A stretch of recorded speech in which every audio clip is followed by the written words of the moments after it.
Hey there, folks. We are tracking alert day conditions as we carry forth into this evening. All eyes are going to be on Radar 3000 this evening as we track the potential for dangerous storms for parts of southern Wisconsin.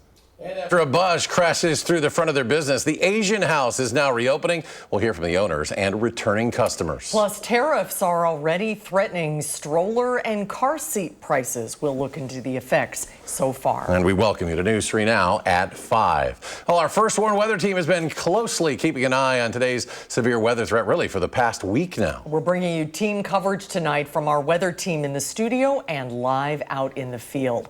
Let's begin with Alex Harrington with the First Warn forecast on this alert day. Alex? Susan, southern Wisconsin, this is the scenario right now in the area. Whether or not that cap breaks, we've been talking about that cap now for a couple of days. It's a lid on an atmosphere. If that cap breaks, all severe weather modes will erupt across parts of southern Wisconsin tonight. And even with a cold front coming through a little bit later, that will also bring us another potential for thunderstorms. So this is for all of Wisconsin through tonight. It's whether or not we have scenario number one, if the cap breaks, that we see scattered thunderstorms through this evening. We will show a model projection in just a moment.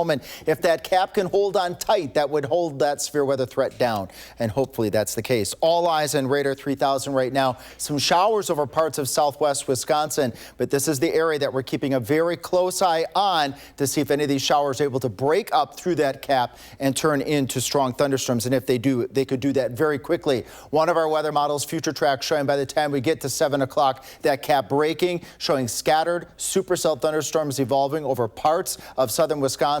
They would move off towards the east with another line of scattered thunderstorms with that cold front coming through 10 p.m. to 2 a.m. The good news is that severe weather threat will end once that cold front moves through by the time we get to approximately 2, 3, 4 o'clock in the morning. Myself, Blaze, and Jacob are all here. We're keeping a very close eye on Radar 3000 and in Maine Weather. We'll let you know what types of threats we're up against and which areas of southern Wisconsin stand the greatest threat for tornadoes. All right, Alex, we'll check back very soon. Thank you. Our Armand Rahman is west of Madison this afternoon.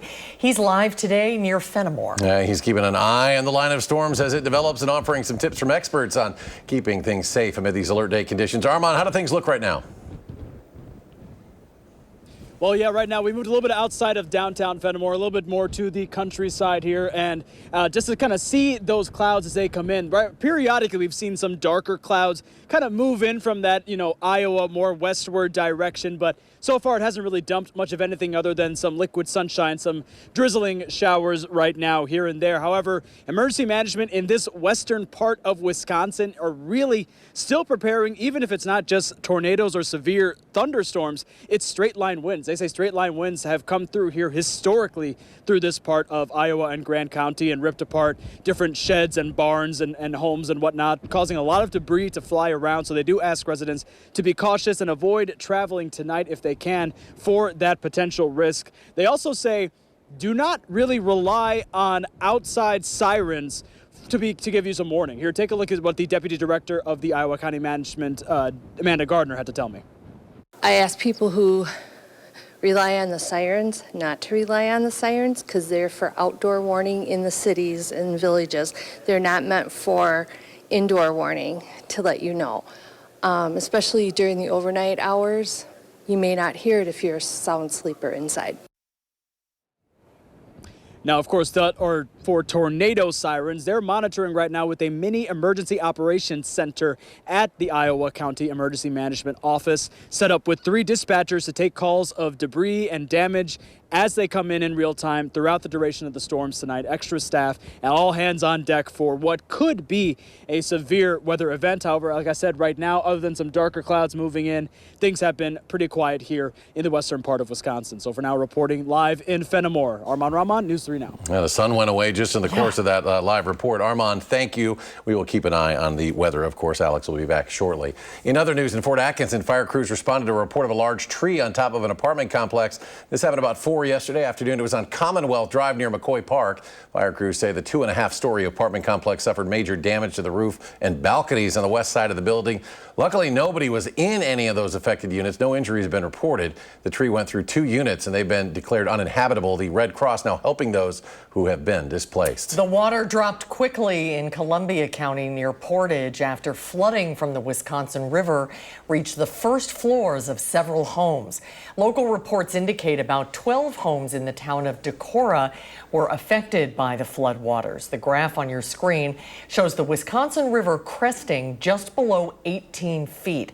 Although levels are falling, the river will stay in the action stage through at least next Monday.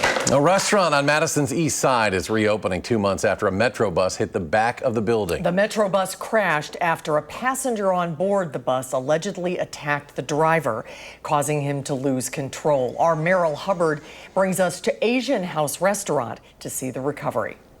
When I saw this happen, and this is kind of my world is like upside down. There's not much you can do when misfortune knocks on your door or plows through your wall. When I work here in the restaurant, this is my whole life. More than 2 months ago, when a Metro bus collided with the back of her family's business, Bonnie Hung's life was put on pause. This is family owned, so me and my husband, we work here all the time. So this is not only a restaurant, this is our house. We stay here even longer than we stay at home. Bonnie says that with the help of insurance, they were able to replace this stove and the hood to have a functioning kitchen. She says it's enough for now to open up the restaurant, but eventually they're going to need a full replacement for the stove. Now it's everything going back to normal. So I'm kind of like adjusting my mood, and now it's going back. So my life is kind of getting bright again. Now the challenge is making up for lost time, as Asian House Restaurant is her family's main source of income. The most important part for me right now is like I'm worried about like how to get all the customers know we are reopened and then getting them come back.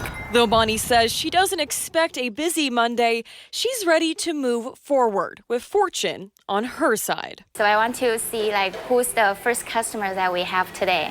So I'm kind of like really excited about it. Yep, I can't wait.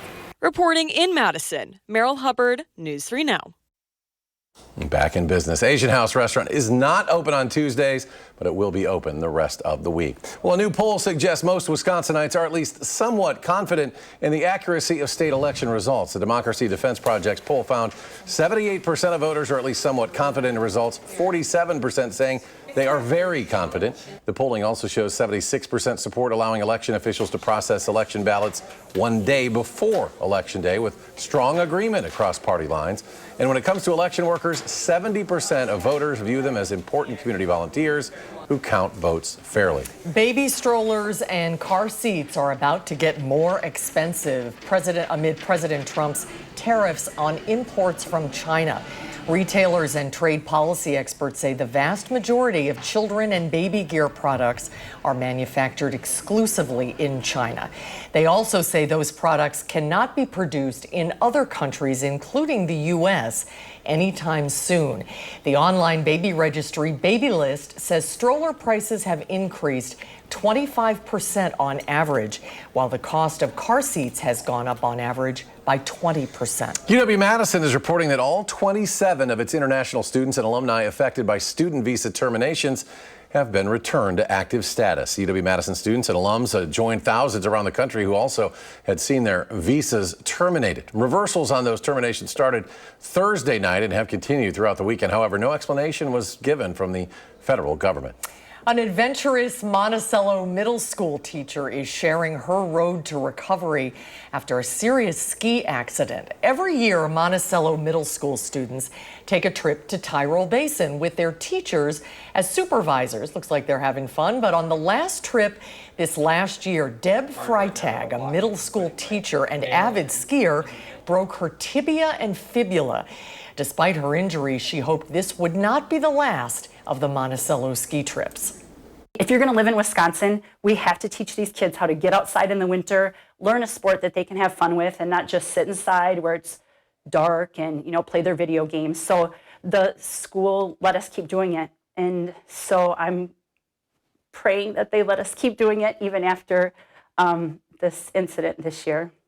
I think. Freitag underwent a surgery at SSM Health St. Mary's Hospital where doctors repaired her leg with a titanium rod, plates, and screws. And she still wants to ski. Yeah. That's an interesting attitude. Good for her. Luckily, Freitag's doctor says after this surgery, she will be able to ski again.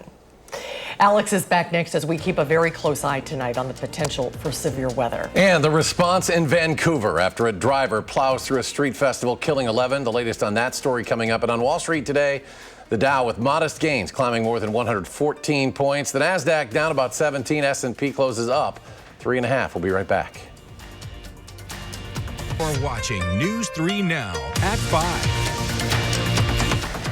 Everyone is safe after fire spread through a home in the town of Clyman in Dodge County. Around midnight last night, firefighters were called to a home on Train Road where flames were visible in the kitchen and spreading to the second floor. Crews were on scene for about 4 hours, and everyone in the home, along with their 3 pets, made it out safely. Canada is still in shock after a man in a car killed at least 11 people and injured dozens more. And police say the driver plowed through a street festival in Vancouver celebrating Filipino heritage on Saturday. Elise Preston is there. A warning: her report contains some disturbing video. Rescue is already here. Chaos and carnage after police say the driver of this SUV plowed into the crowd at a block party in Vancouver. I thought it was gunshot, but no, like everyone started running and then I hear crying, weeping. It looked like a bowling ball hitting bowling pins and the pins just flying out. Seeing bodies just flying in the air was incredibly shocking. It happened just as the festival was ending around 8 on Saturday night. The speeding vehicle traveling eastbound on 43rd Avenue along the path of the food trucks, striking pedestrians. The driver of the vehicle was apprehended by bystanders and then taken into custody by police officers. Investigators identified the suspect as 30-year-old Kai G. Adam Lowe from Vancouver, who was known to police. We've had substantive contact with them over mental health issues. Lowe is charged with 8 counts of second-degree murder, and police said more charges are anticipated. Families lost a sister, a brother, a mother. Those families are living every family's nightmare. Thousands at the Lapu Lapu Day Festival were there to celebrate Filipino culture. It was a tragic ending to what have been such a fun, enjoyable day. It's just so sad for our community to have this kind of tragedy, and it's just so sad. Today is Election Day in Canada, and this horrific incident has definitely impacted the mood. Just last night, the Prime Minister met with community members at this scene. Meanwhile, police are not calling this an act of terrorism and believe the suspect acted alone. They fear the death toll could rise. Elise Preston, CBS News, Vancouver, British Columbia.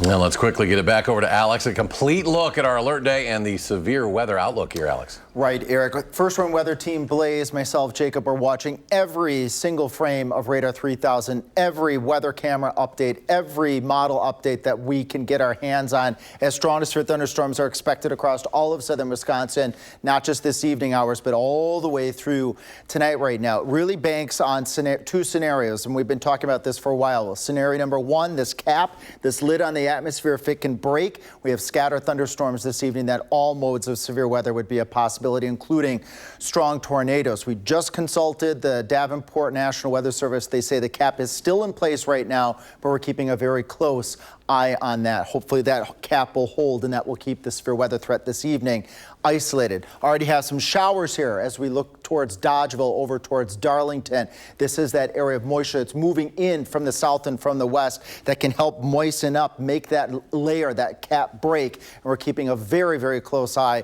on that. If anything were to break and that cap were to go, thunderstorms could form within 15 minutes easily and go severe very, very quickly. Future track showing the possibility of that as we head out towards 7 o'clock. If this verifies, we could be looking at thunderstorms thunderstorms rapidly forming across parts of southern Wisconsin, moving through as we go from 7 o'clock to 10 o'clock. Other weather models are holding that cap on tight and not allowing this thunderstorm formation to occur. But we're watching every frame of radar, as I mentioned, every frame of future track and our weather sky cams. The full cold front comes through as we head towards 2 o'clock. As it moves through, the shower thunderstorm chances go away, and tomorrow will be a breezy day, but no threat of severe weather. Atmospheric energy, this is that oomph, that humidity, that heat. It's higher out to the west, but that's moving towards the east. That atmospheric energy may help to lift those thunderstorms. And of course, we always want to look at our sky cams.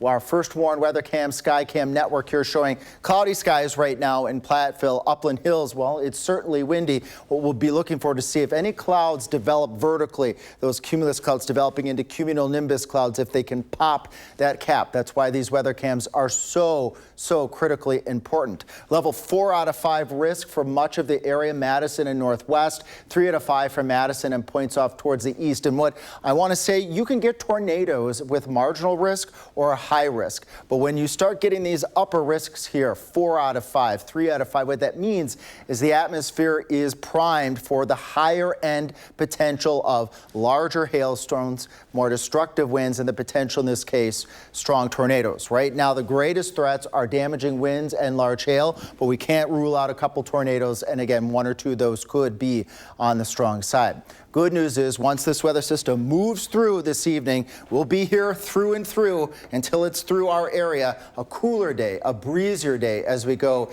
into Tuesday. Temperatures in the upper 50s, and we're looking at perhaps a shower or 2 on Tuesday. But all attention right now, again, is on alert day conditions tonight. Following our alert day period this evening, as temperatures cool on Tuesday, we're back into the lower 60s Wednesday and Thursday. Our next chance of rain, join me a little bit later tonight at 10 o'clock after we get through the majority of our evening here. If we're not having severe weather, I'll give you a glimpse of that weather system tonight at 10 and a beautiful forecast. Quiet. I should be careful saying that word. Quiet conditions. But look at those temperatures, Susan and Eric. By the time we get to next week, a warming trend is on the way, and we will deserve it after we get through potentially a dangerous evening of storms. All right, Alex, thank you. Vladimir Putin announces a temporary ceasefire in Russia's war with Ukraine. What that means after the break.